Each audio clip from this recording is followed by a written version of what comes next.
You ready, guys? Call meeting to order, 7 o'clock. And we have a motion to adopt the agenda. Moved by Susan, second by Greg, all in favor? And that's carried. And adoption to, or motion to adopt the minutes. Moved. Moved by Councilor Marilyn, second by Lane. All in favor? That's carried.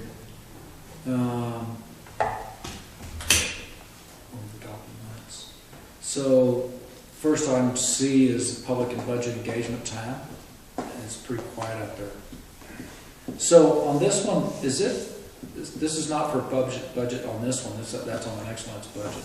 This is open to any issue, right? Any budget issue, yes. Just budget. Yes.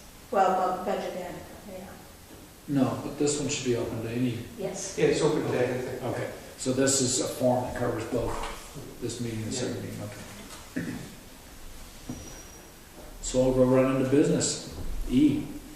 First item, E1, is liquor licensing review and potential action. And I guess you guys have read what's going on. You've seen there's the backgrounder, there's the press release. And then I just went through the beer garden thing because I use it a bit and I'm kind of used to it, and made just some real kind of quick comments about what might happen if this stuff goes through. So, and that's, you guys can look at that. I don't know if this hasn't been officially adopted by the government yet, legislation. Are you anticipating a pretty quick turnaround on this? Given the way that it's been pushed, yes, I think there may be something fairly fast on this. They've done a review, there's a bit of consultation going on, but I would expect to hear something soon from. Is there any possibility that we should realistically think that for the first applications that are going to come in are going to be for May days? That these regulations be ready for second or third week of May? It seems pretty tight to me. I think it might be tight this year. I think there's no harm in starting a review of this in preparation for new legislation coming down, but I don't know if it'll be that quickly. So, an appropriate thing to do with this then would probably just to refer it to committee of the whole first meeting in April. Well, could we just go through this thing, because I see there's a, Yeah. I mean, I like this, the event must have controlled access and restrict alcohol from being removed from the event area, and all that other stuff is crossed out there, which I think is great. All persons consuming alcohol will have to wear an ID bracelet that indicates that's the way to deal with it. I mean, the cost to have somebody stand there and determine and check for ID, and they can do that somewhere else. So when they get there and have a beer, it's all clear and simple. So I kind of like that. And then the sketch of the designated event area, that's a no-brainer. I mean, like, what I'd like to do is get this thing cleaned up to the point where we agree that's what we're going to do, regardless of the provincial legislation, because I think there's enough flexibility there for us to proceed, so that reduces the amount of work we have to do later. So I agree with 5.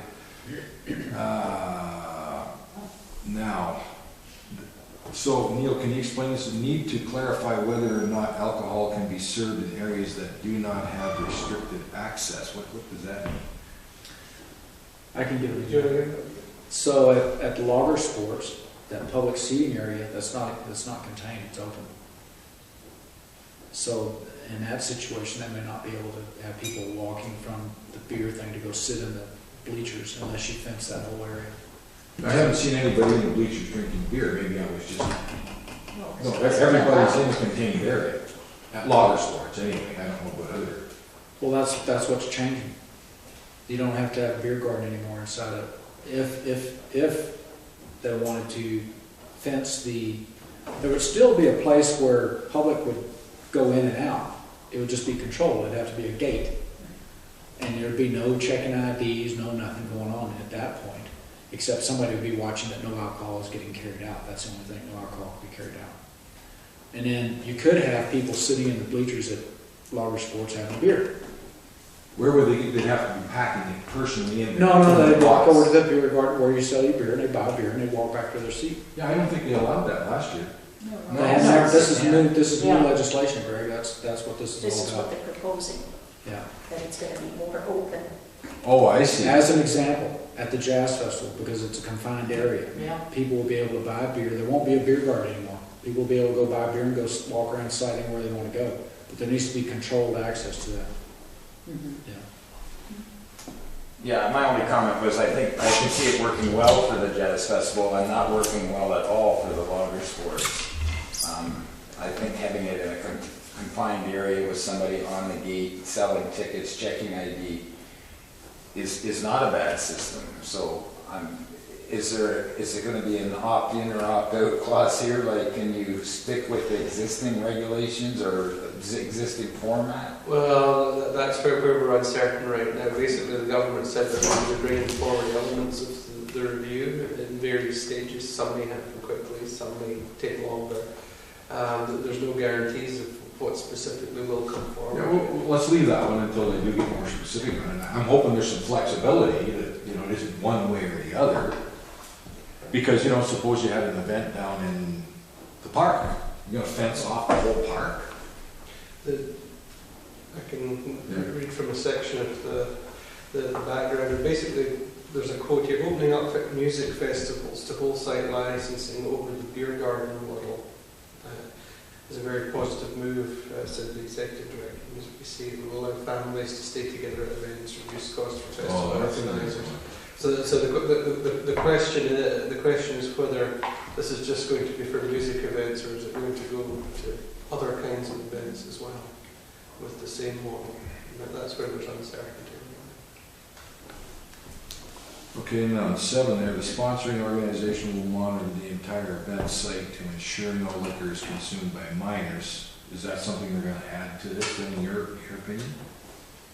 It looks like it looks quite likely that these kind of things are going to be added, but again,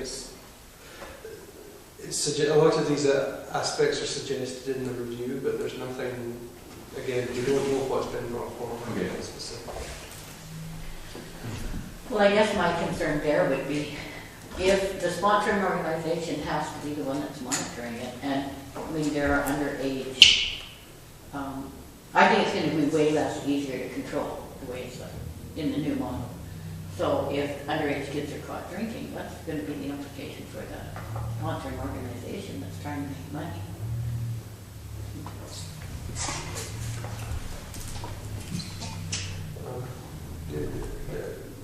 I probably don't need to point this out, but basically, whatever Province decide is a problem. What will basically be how it's going to be. We can only be in line with provincial regulations and laws. So, Yeah. yeah. These regulations wouldn't stop an organization from having a controlled access event and still having a beer garden if they wanted to. I mean, Yeah. Yeah. Well, then how's the public going to react to that when they go? I mean, I don't know that I would want my child to be sitting beside me as I'm drinking. well, you don't have to.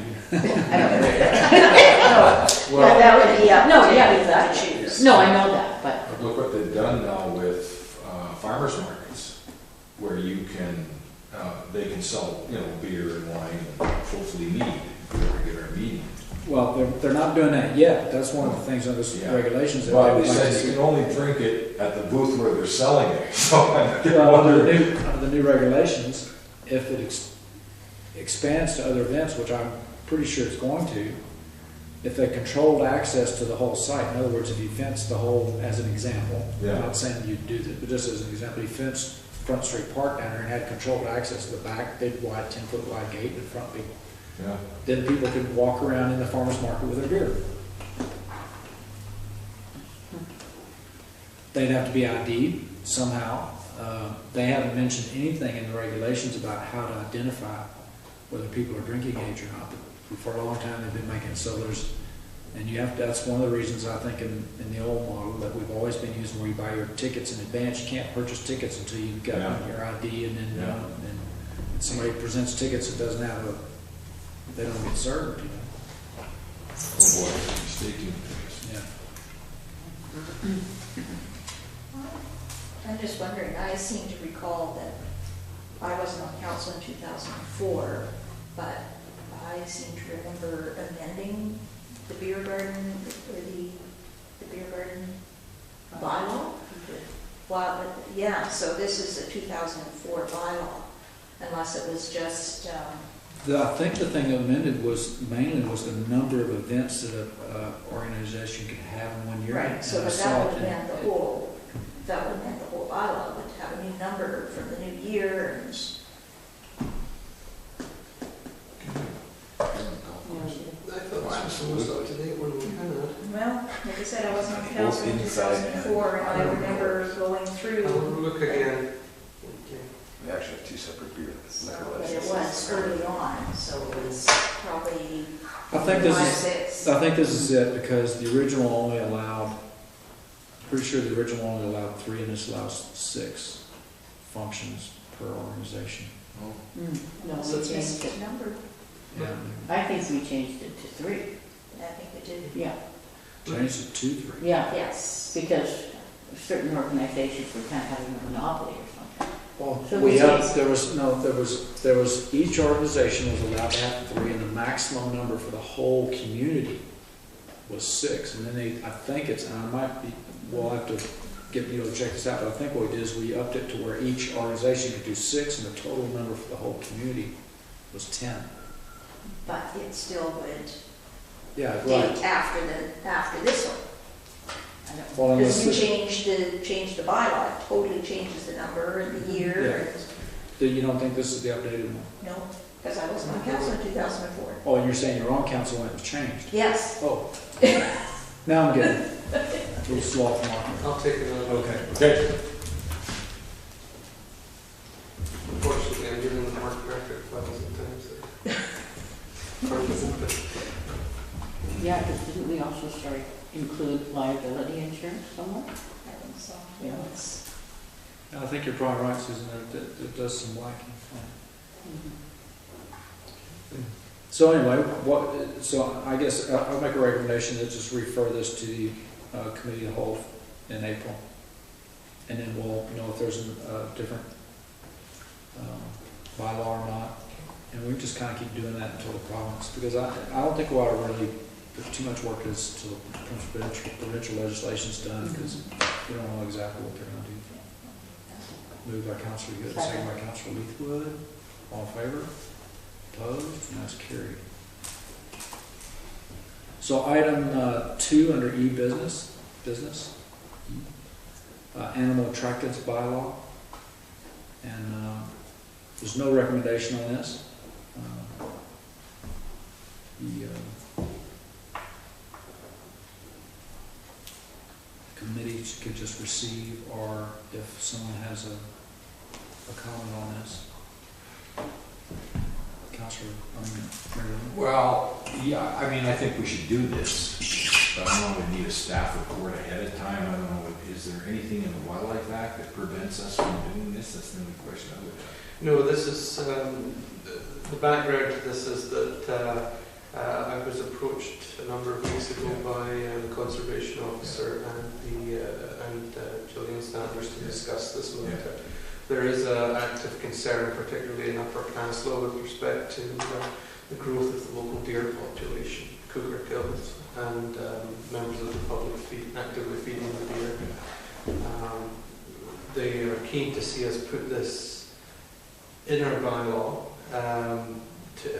primarily to make clear that the village is taking a stand on it. But I would, from my perspective, I'd also like to explore what possible minor enforcement abilities we might be able to get in partnership with the Conservation Officer Service. Do you have time to do a staff report for this then? Yes. Could I make a motion staff then prepare a report on this issue? Moved by Councilor, Marilyn, seconded by Councilor Leithwood. Yeah. No. Did you raise your hand? Or question? Yeah, but I want to discuss. Okay, second for discussion, go ahead, Councilor. Well, we actually did have him come. You should just contact him and ask him, because he did come and we did already talk about what he could do for us. So we have already taken some steps. They're also willing to come as a delegation on this Yeah. topic. Councilor. Yeah, I don't know if we want to pursue the Grand Forks method for, I don't know how many of you are aware of what transpired down there, but what they did was they hired 2 guys in a van. And one guy drove the van and the other guy sat in the back of the van with the doors open and a bow and arrow, and they were going around town shooting the deer with a bow and arrow and then quickly jumping out and grabbing the carcasses and firing them in the back of the van. Yeah. Wait, that might not be a viable option for our community. Was it cheap? I just thought that was incredibly, I don't know what, bizarre. Well, I seem to remember Castlegar and Creston issued permits to shoot deer on private land simply because they were really hard on the orchards. And meat went to social services, actually. But anyway, so there's some, but I think the place to start is quit feeding people. You know, that's a solid. But enforcement is the real tough issue here. I mean, I don't know how you enforce that.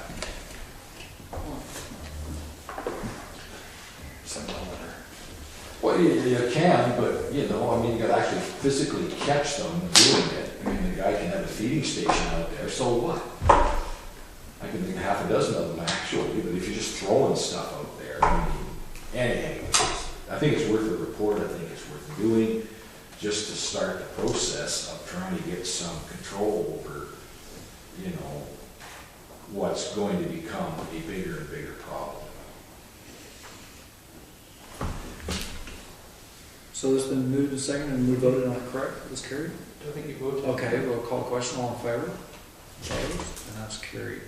So the next item is annexation, village annexation, and there was a staff report. This is just a representation of the staff report I provided to you a little while ago on this subject. Basically laying out the process of where we currently stand with the current application.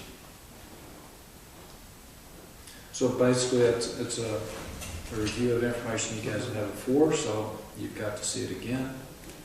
And one of the things that, well, that's, I don't know if there are any other comments on that? Councilor Lyon?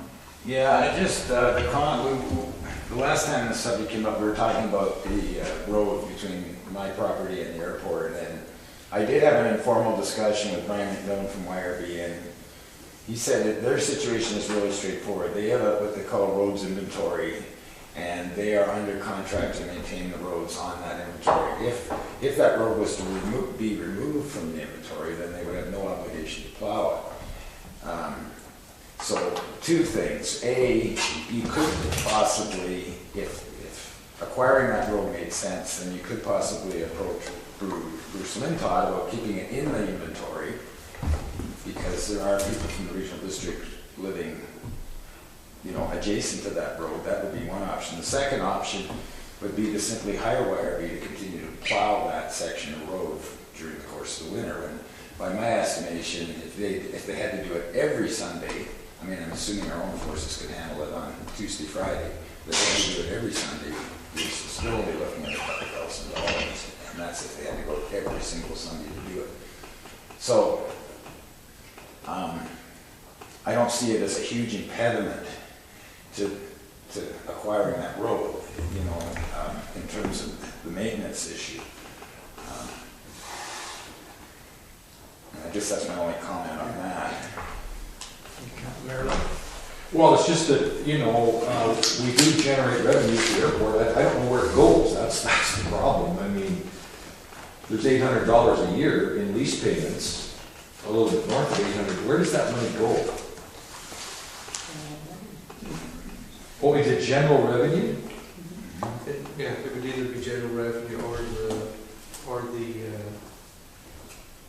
the reserve.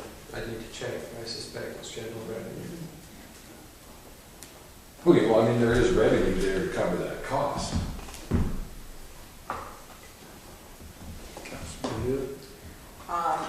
I think the public expectation would be not only to have it accessible during dump days, that's the regional district's priority, but there's the traditional access at all times for recreationalists, forest if they're logging, and so I think it might not be as clear cut as it may appear. Because I think we would get flack if we said we're only going to guarantee that this road is plowed 3 days out of the week. Yeah, well, what I intended to say was that the crew would be responsible for plowing Monday to Friday. Saturday, I guess you could argue, if you wanted to pay to have it plowed on Saturdays, I suppose you could.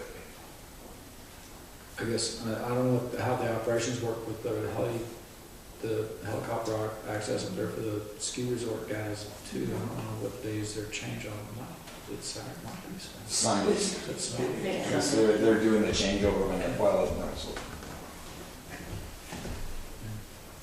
So those are things that have to be considered. Yeah, and you are currently on, if you look at the final page of that report, you're currently still at step 3, ministry review, and that's where we're at this kind of back and forth with them about that subject. If we get through that successfully, we would then move on to the question of electoral approval. Okay. And we'd like to do that. So tentatively, it'd be nice to hook this up with the general election, maybe. Would that save money, or, I mean, that would save money. Yes, potentially could be done. Yes. Councilor? So, yeah, so my question is, if this is going to become a referendum question at the election, on the election, are we going to include other areas besides the airport lands?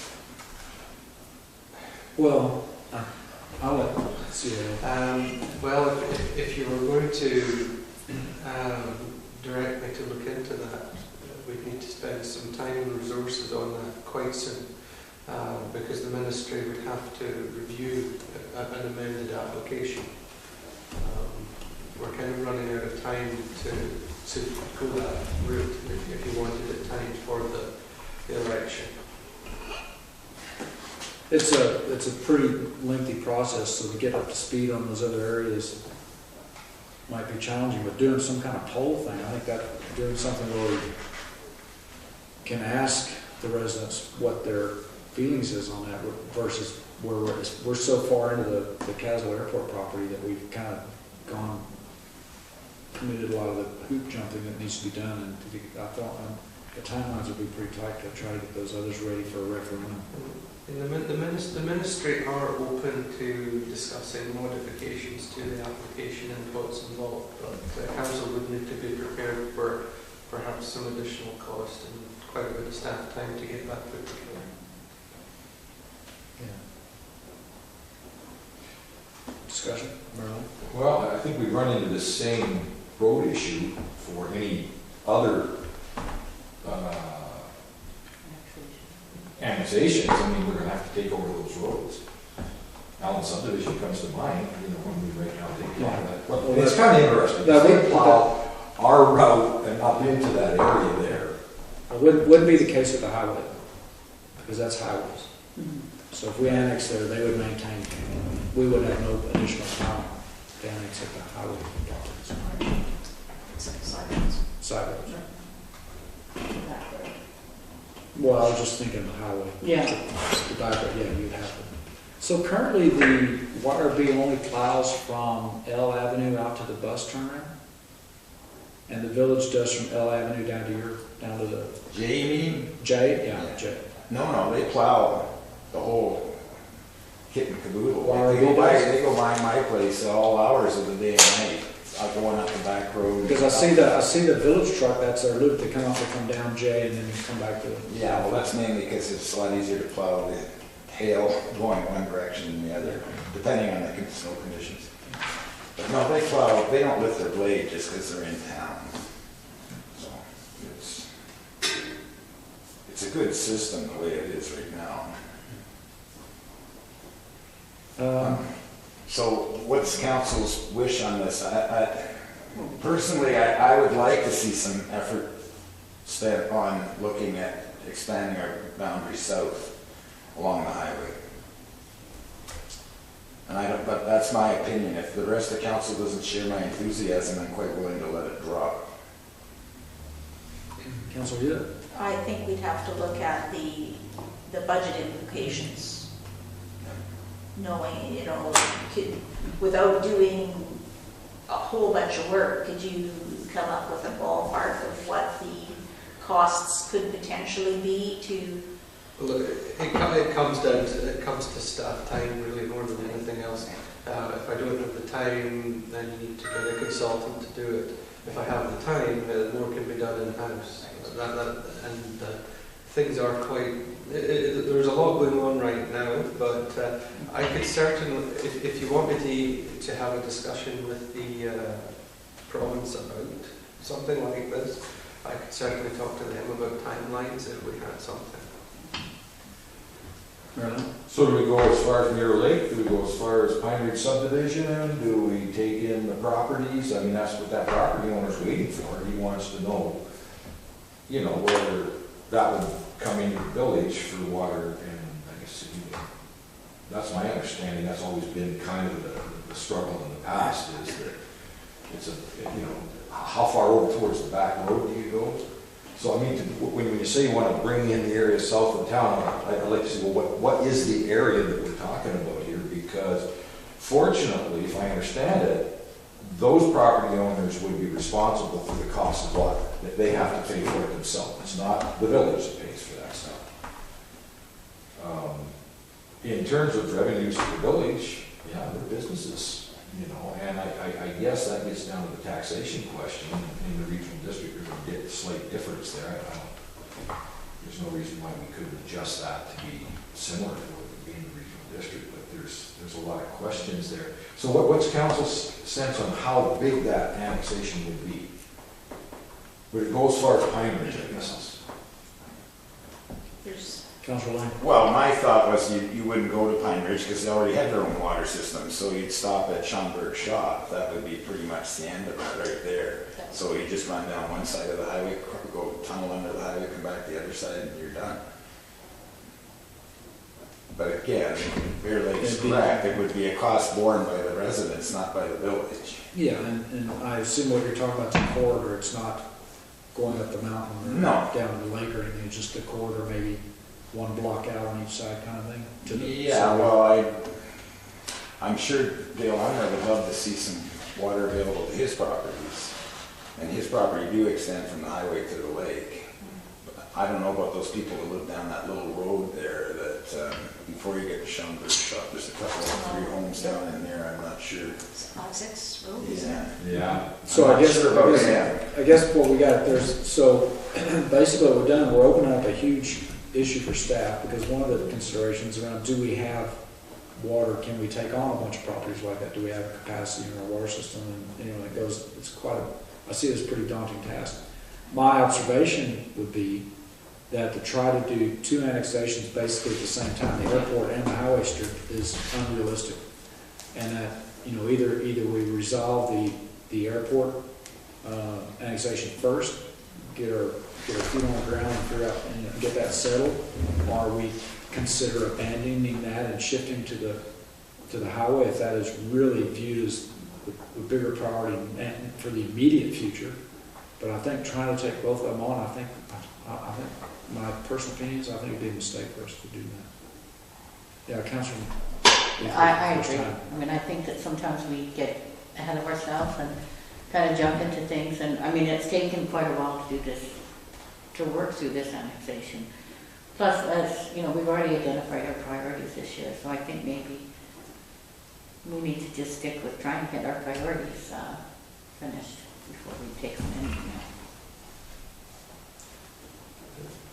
Yes. My one observation on the current boundary expansion application still remains that the Crown is really waiting to hear from Council on the suggestions they have made with respect to the road.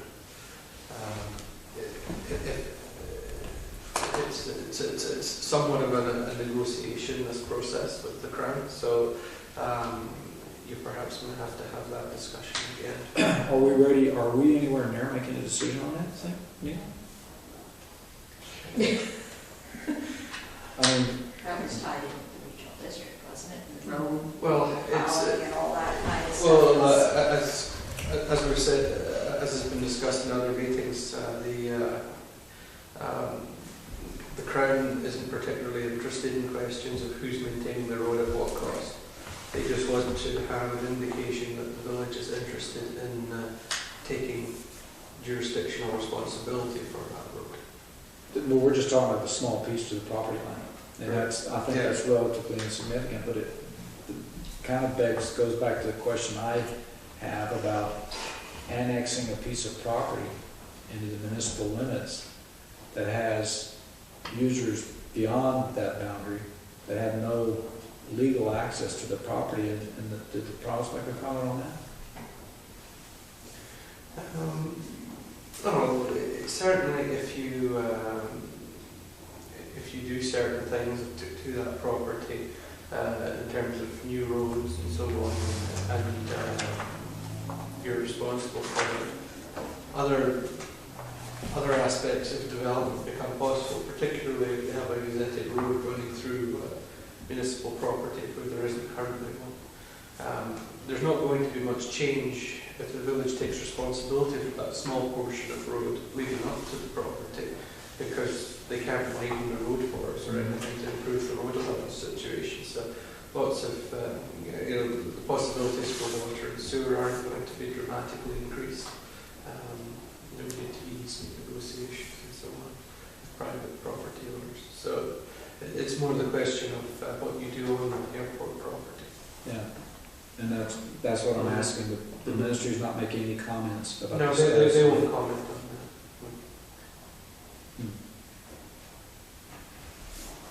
on I'm on the same page as Councillor Leithwood on the issue of trying to adding another annexation. I think what happened with the airport is we went into it too soon, went to the government, didn't have all our own ducks in a row before we started our process with them.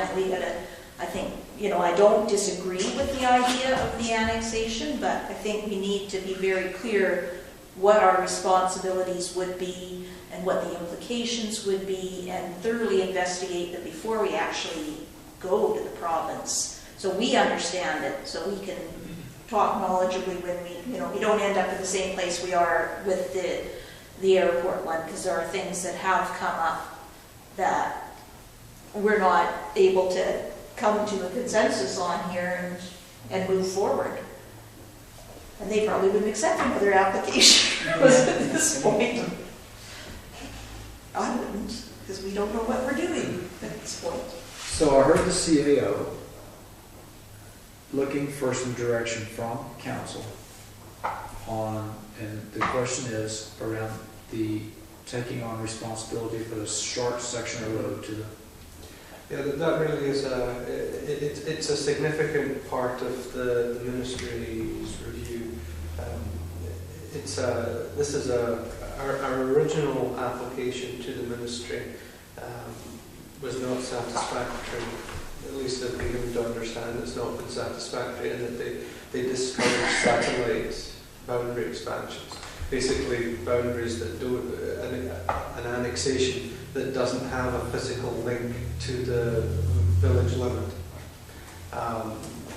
So the minimum acceptable way forward that I've been led to believe might result in a positive decision is that the village could take some jurisdictional responsibility for that small piece of road between the village limit and the airport property. So they would be comfortable with the village just taking in the road and not the adjacent properties? I've been led to understand that gives us a reasonable expectation of some success. It's not definite because this is just the review process, but in the discussions that we've had, that I've had with representatives of the ministry, that would seem to be the minimum sign of good faith from the village. Wouldn't it be appropriate for us to at least advise the property owners on the road that they might have an option to be in or out at their request? I mean, That would be a change of the application. that would be a change of the application. Because they were consulted, were they not? They were. There's paperwork. They were actually approached and consulted. I mean, that's the first step. What did they say? Well, why There were was they no consulted? They objection. weren't, well, they There was weren't no being, objection. they weren't being annexed. I don't know what they would object to. No, that was done, but it wasn't, they weren't referred with a view to them coming within the municipality. That was, it was only about their adjacency to the airport properties being part of the village. It's a different question because you were taking in a different area.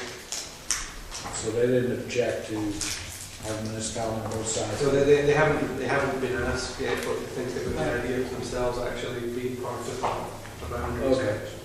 So I'm just, again, I'm trying to move forward a little bit. That seems, if you're gonna run a property line, a municipal boundary right along somebody's property, you might wanna just ask them if they might wanna be in the village or not. I mean, it would only be to our advantage, and they may not want to. I sure wouldn't go there, but wouldn't you just kind of, is that not like a courtesy, or no, we just take in the road and be done? Or you're saying to change this applications? Yeah. It's a different question. Again, if you wanted to ask the property owners that question, I'd go back to the ministry and solicit their views on the topic. Oh, okay. Don't even stir and pot any more than you need to.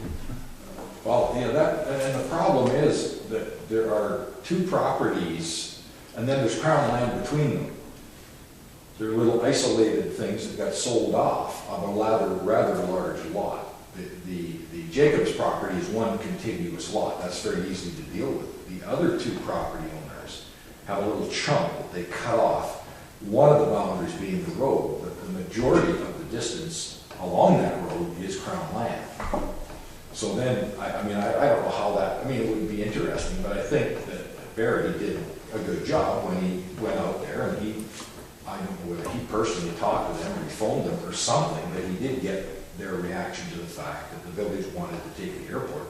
I think one property owner was the one that lives down the hill, just above the village line, actually.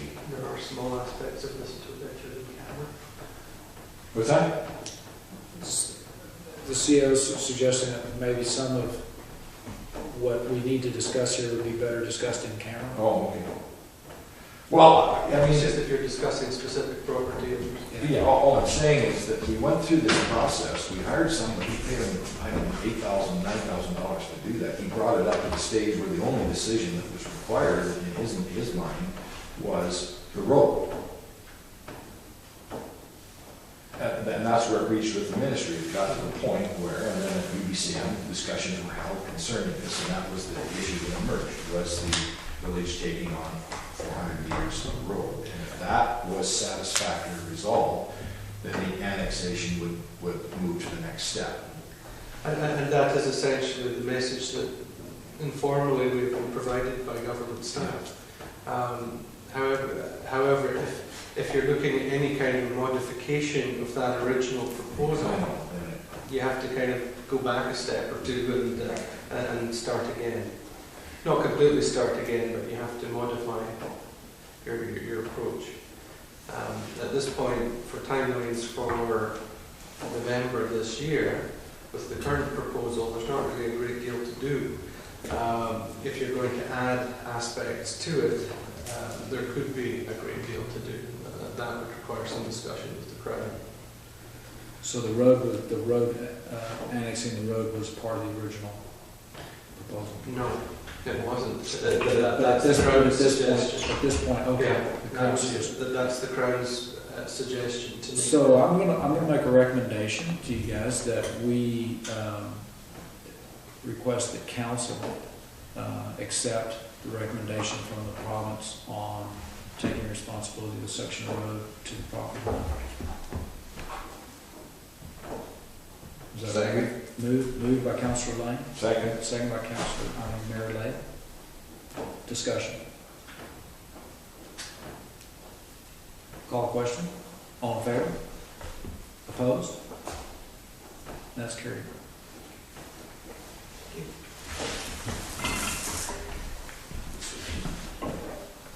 Mary Lay? Does this take this issue off your plate or not? That's what, I mean, I'm trying to remove things from your plate. Well, all I can say is Or- it could move it forward.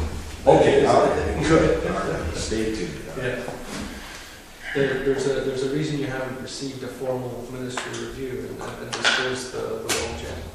Okay. So you could clarify with them and then what further reviews they require, is that correct? Okay.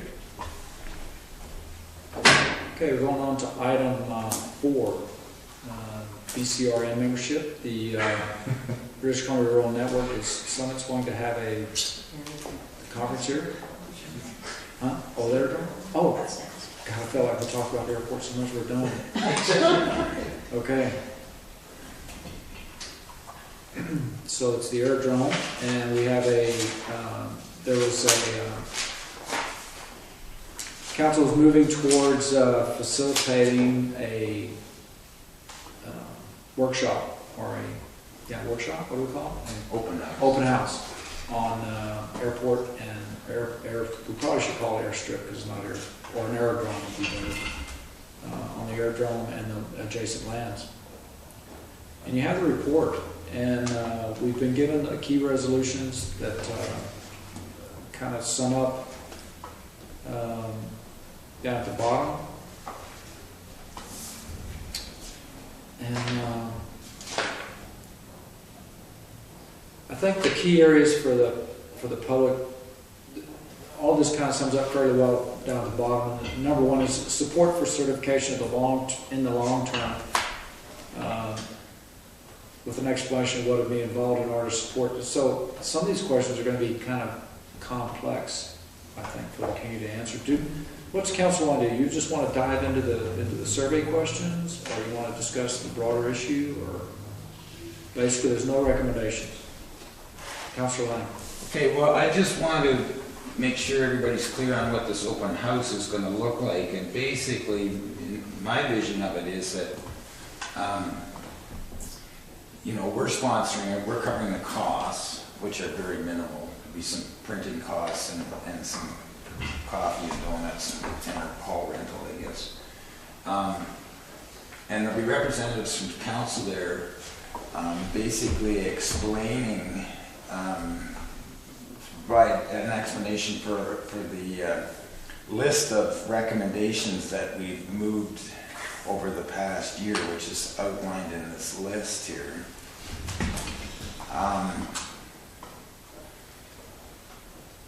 And basically that's it, I think, in terms of the role, the village's role. The Castle Flying Club, or KPEG, or whatever you want to call them, would be present as well, and they would be kind of like, they would be like a trade show where they would have their own table and they'd be putting forth their own ideas and with, what they'd like to see and how, how it could be implemented and so on and so forth. But I think it's important that we establish the fact that the village is one entity and they're another entity, and that we're not necessarily joined at the hip in terms of what they want to do and what we can afford to do, maybe 2 separate issues.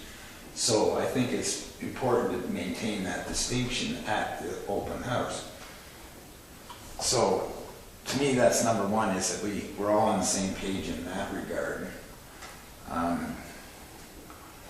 And then I think the questionnaire goes a long way to, helping people, or at least getting some of the ideas out of it that we would like to see answers to. Bearing in mind it's just a poll, so, but at least it should provide some useful feedback to us when it comes time to sit down with this group, whenever that may take place, and start hammering out the finer details as to what this management contract could look like.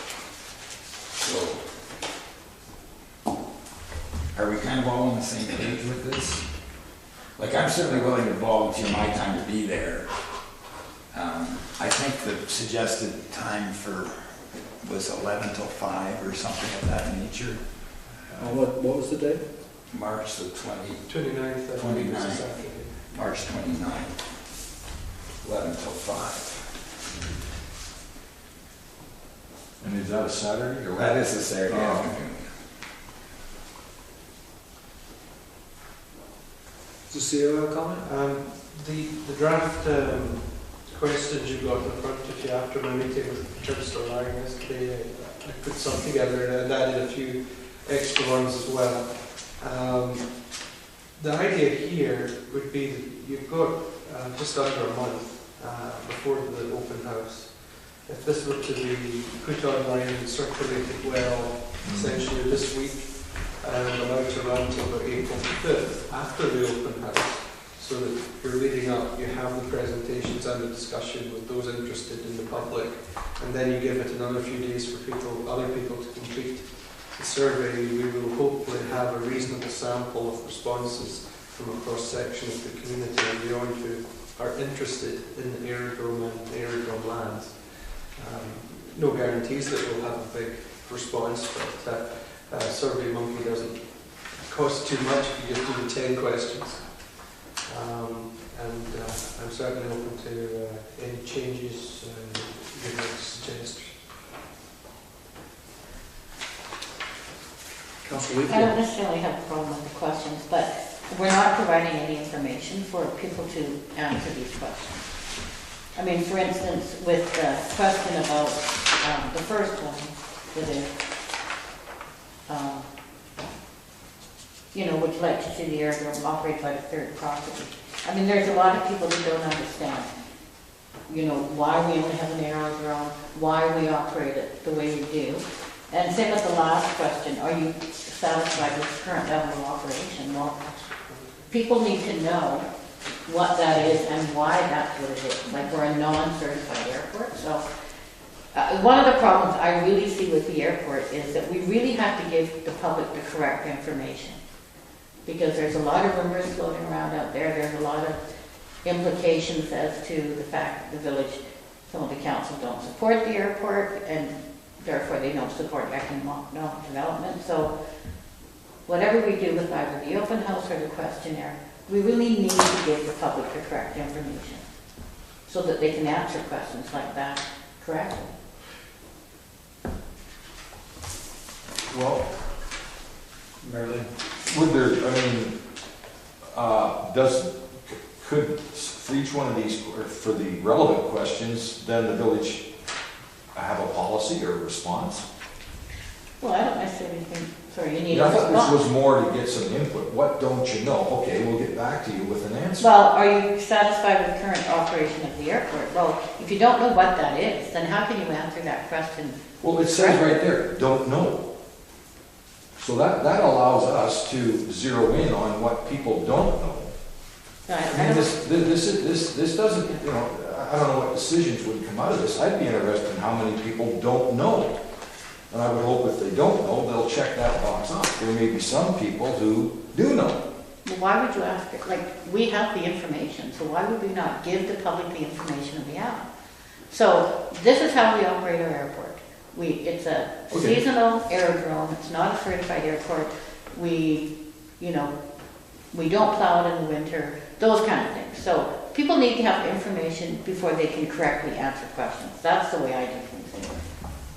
It's not a bad idea, and I wonder, and I think I have a question about one of the items in here that would be cleared up by a little preface. So, Yeah, I think it's a good idea. Other councilors, Marilyn? Well, so would Neil then prepare something to address each one of these then? Is that the idea? Yeah, I can do Okay, that. yeah. Or a two-paragraph narrative? or Yeah. Well, the way it would be circulated would be, I can certainly provide more context to each of the questions, but I can also, the way it would be circulated would be a link and an email, which we could provide additional information, or even attachments if that works.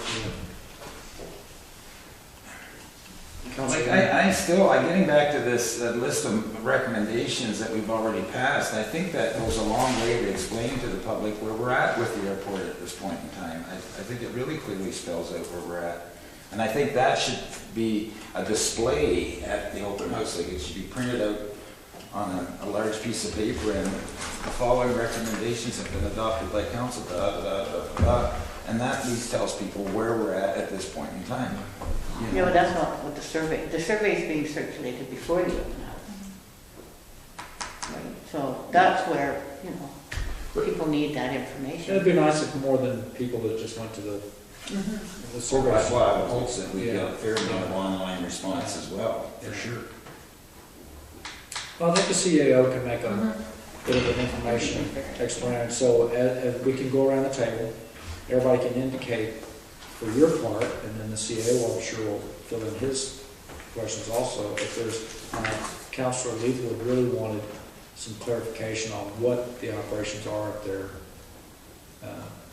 so that people can judge whether they're comfortable with that or would want more. That's reasonable, and get that in there. Councilor Lane, you wanted some of this, that's a good idea for people to see the history of what's been going on in any other areas, that this is where we make your adjustments. Councilor Lane. Well, I think, you might want to shoot me, but one of the primary questions is, do the public even want to see that? Do they want to see, you know, this is the current status of the airport? Do you want to see it enhanced, expanded, nothing else done? That, I think, is the primary question. This is all assuming that people are all for it, and because we've made resolutions, that doesn't necessarily mean that it's going to happen. I think there are people who probably don't want anything to happen. They're, you know, and they're all over the map as far as what they know and what they would like to see happen up there. I think that would make a good first question. First question.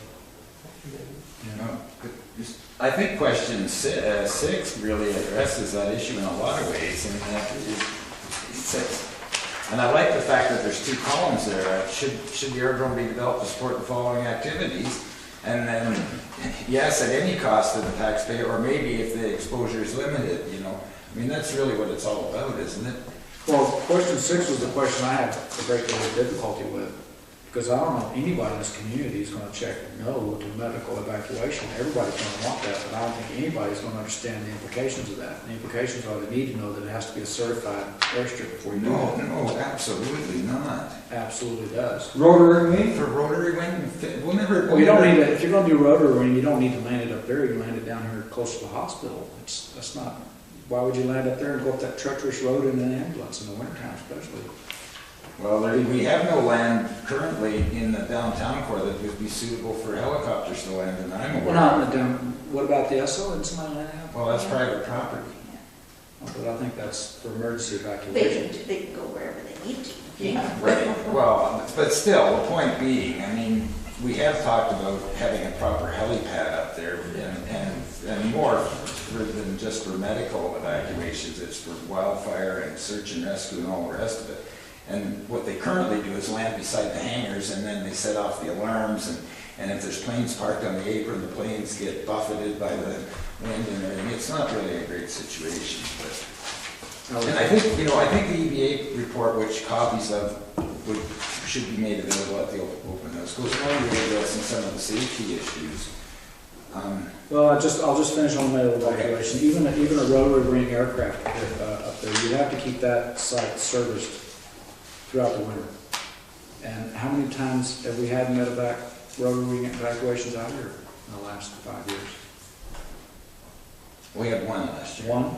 Yeah. So you'd have to maintain. Motorcycle accident front of the. Well, in the summer's not too much of a problem, in the wintertime, I mean, imagine up there if we were maintaining a site up there, it'd be quite expensive if there's other operations that are already maintained, especially by private operators that we can borrow on the once every 5 years or whatever it is that we need to use it.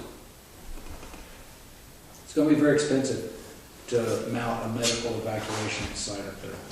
Well, I think we can have a medical evacuation site with it not necessarily being open all year round, that other options would be utilized in the wintertime. It would still be there for summer, during summer. But I think we're getting off. Yeah. We're getting off. Well, that was my main, of all this, my main concern was to be clear about people, I think, need to know what their cost is, at any cost. Saying yes at any cost to the taxpayers, when you know if for fixed wing medical evacuation, it's not feasible at any cost. You can't say that. It's not gonna happen. Yeah, okay. I like that for you, question. I don't have that in there. Yeah. I have one more question about it. Are we going around the table? Yeah, so Councilor, have you done? Well, I just had one, the second question, the following local user groups or stakeholders need to be accommodated and safely integrated on Castle's municipal aerodrome. So as long as they understand that they're not supposed to be on the airport if it's a recreational user, right? They're not supposed to be crossing the airport. So I just felt like that question sounded like they could have access to the airport for Well, recreation. yeah, maybe being accommodated. I mean, yeah. I just thought you could say on or around. Well, it says safely integrated. So, yeah, I mean, Then we can include that language. Any other point? We'll go around the table, Mayor Lake, so take notes and we'll let Molly finish. Okay, that's it. Is that it? Okay. Okay, Councilor Lane? No, I'm fine. I think it's an excellent question. I'm Okay. okay with it the way it is. Okay. Mayor Lake? well, yeah, that's fine tuning there, but, you know, somehow we gotta try and get people to drive to the end of the airport instead of having it plowed out so they can park in the middle of the airport. Well, yeah. Because then you have access to all the cross-country ski trails and everything else from the west end. Now, there may be a little bit of a conflict there, because that area is leased to the, but he's only there on Sundays. I mean, I don't know, there's a plowing issue there as well. But what amazes me is how well plowed that turnout is, where the big sign that says, "Don't use the airport." So I think those are planning things that can be dealt with, and quite frankly, the recreational potential is on the south side of the airport, not the north side of the airport. No. Yeah, it'd be interesting to know what the status of the airport is when it's closed. Is it off limits to anybody when it's closed?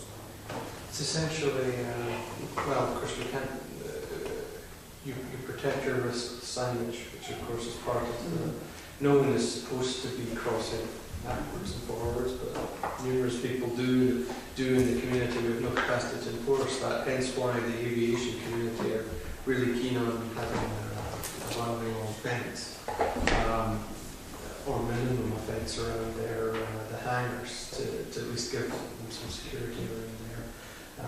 But no, they're not supposed to do that, and that's part and parcel of the EVA report, is that any signs encouraging that kind of behaviour are taken down in terms of crossing the airport for trails and so on. Can we prevent it? No. It doesn't matter if it's closed or not. Well, it's certainly more important in the season when it's People can walk when over. it's active, that people have to follow the signs more rigorously. Yeah. Any other comments, Mayor Lane? No, it's, No? Councilor Hewitt? I just wonder how we're going to let people know that this meeting is going to occur, what information we want to give them.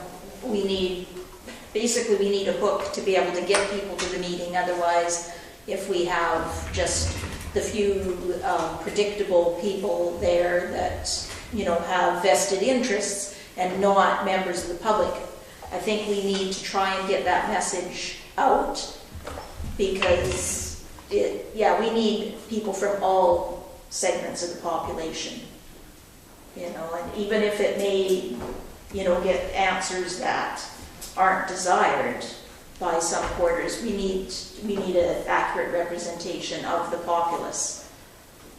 So how are we going to do that? Is it going to be, you know, a write-up in the Pennywise? We're running short on time for that.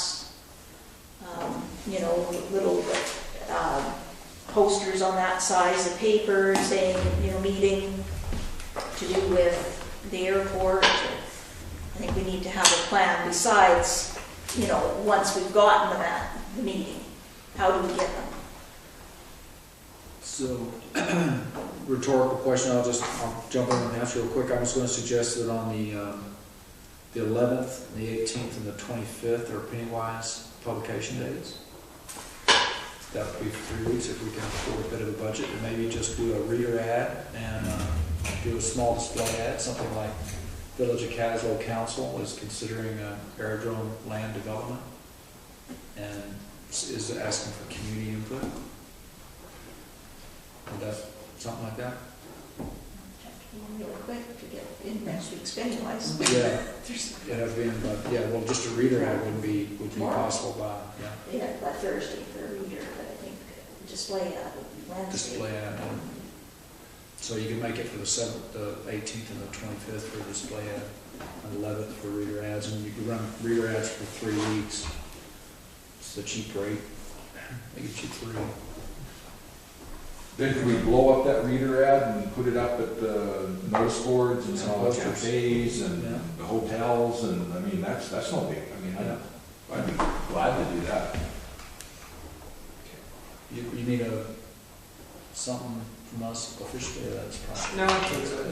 That's pretty minimal. So anyway, so there's some so there's some publicity. Well, I think we're gonna miss the Valley Voice in that. They're Yeah. pretty expensive. Well, they might just do, you could submit, sometimes if somebody writes it, you can submit something. But any other comments? And my only comment was on question 6, I think, notwithstanding that the rotary wing would definitely be, you would need a certified aerodrome for that, but I think somewhere in here, because all through this, there are areas where certifications would become kind of, so there needs to be a little bit of clarity about the current status of the airstrip as a registered. Yeah, that's And, what I would. and we have some, can we make I think people need a context around certification, and dollars does it better than anything. Mhm. Can we get some ballpark, realistic ballpark, conservative numbers around the cost of certification and maintenance costs or something, or how do we do I that? can provide some,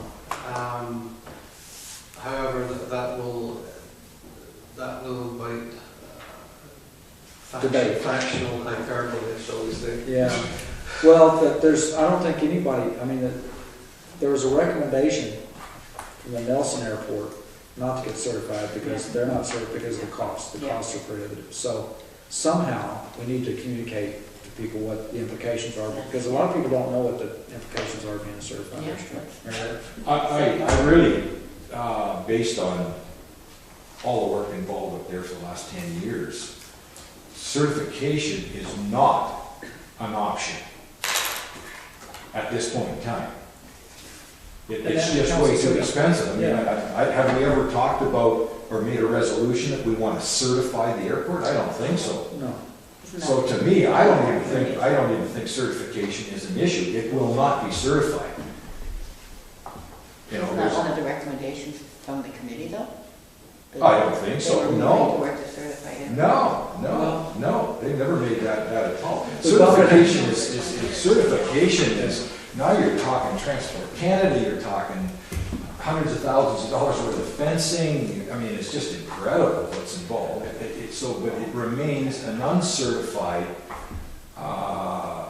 what's the term there, It's a registered. uncertified airport, like almost all other rural community airports. So to me, certification isn't even, I mean, you could raise it, but it's so far out there in terms of what that airport could ever be. The only reason you certify an airport is for scheduled flights in and out. Okay, well, there were emails about that, and So, well- they wanted line painting for a And certified council, airport. yeah, the council did pass a resolution that, It's basically, if you're going to do certain improvements to the aerodrome, the minimum Transport Canada standard is often the one that you go to, which is that TP 312 standard. Meeting some of these standards is more expensive than others. To do the line painting, as we all went through, there are some significant hurdles to jump through to get that right. One of the most expensive process is for medical evacuation because Medivac for fixed wing insists on a number of the TP312 standards, which I did that report for you just before Christmas there. And they're all extremely expensive to do. So yes, you're quite right. I don't think there's any plan right now by anyone to move towards a certified airport per se, but certain improvements which are in line with the TP312 standards are prohibitively expensive, and others aren't. But you have to have a certain critical mass to attract certain things like medical evacuation. But there are lesser improvements that can be done. For example, with the line painting, if once that runway is resurfaced in a number of years, you do it to the TP312 standard, there's no harm done there by doing that. But there's no, because we're currently an unregistered, uncertified aerodrome, there is no requirement that thou shalt paint it to TP312 standard. It is difficult for the public to absorb that if they're not engaged in this discussion.